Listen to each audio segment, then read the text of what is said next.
ఈరోజు లంచ్కి శనగలు పులుసు చేస్తూ ఉన్నాను. దాంట్లో స్పెషల్ ఎండు చేపలు వేసి చేస్తూ ఉన్నాను.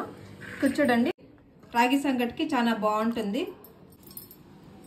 చూడండి, చేపలు ఇట్లే ఉంటాయి. బాగా ఉడికిపోయిన చేపలు కూడాను చాలా టేస్ట్గా ఉంది. చూడండి, నైట్ నానబెట్టిండేది శనగలు ఒక 1/2 kg కంటే కొంచెం తక్కువగానే ఉంది. ఎండు చేపలుగా 100 గ్రామ్ ఉంది. 2 వంకాయలు, 1 ఉర్లగడ్డ. ఇప్పుడు నైట్ నానబెట్టిండే శనగల్లోకి కొంచెం వాటర్ వేసుకొని కొద్దిగా కల్లుప్పు వేసుకుంటాము. 1 విజిల్ పెట్టుకుంటాం చాలు. అదొక విజిల్ వచ్చేసరికి ఈ ఎండు చేపలు ఉంది కదా, ఇది ఇట్లా తలకాయలు తీసేయాల.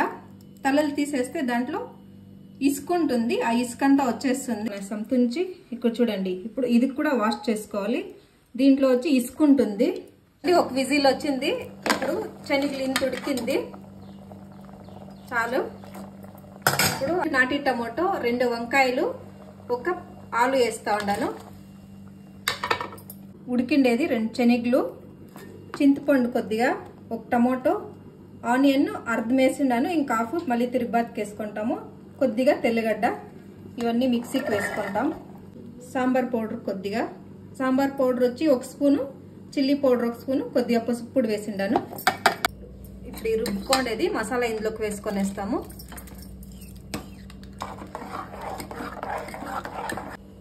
ఇటు సైడ్ పులుసు ఉడుకుతా ఉంది, అంతలోపల ఇంకొక సైడు చేపలని ఫ్రై చేసుకుంటాము. డ్రై రోస్ట్ చేసుకుంటాం కొంచెము.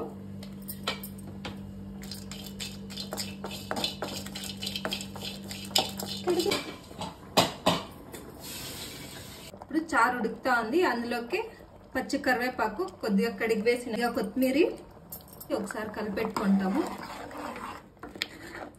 గలీజ్ వస్తుంది వాటర్లో, బాగా మనము డ్రైగా ఫ్రై చేసుకోవాలి. చేపల్ని ఫ్రై చేసి 3 సార్లు వాష్ చేసుకుంటే క్లీన్ అయిపోతుంది. ఇక్కడ చూడండి, వాళ్ళు వేసుకుంటాము.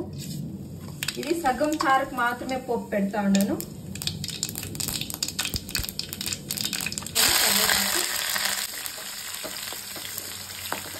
ఆనియన్ ఫ్రై అయింది, 3 సార్లు కడిగి పెట్టిండాను. ఈ చేపలు వేసేసుకుంటాం ఆయిల్లోకి. ఇది కొంచెం ఫ్రై చేసుకుంటాం ఆయిల్లోనే. చూడండి, సగం పులుసు తీసి పక్కన పెట్టుకున్నాను, ఇందులోకి వేసేసుకుంటాను.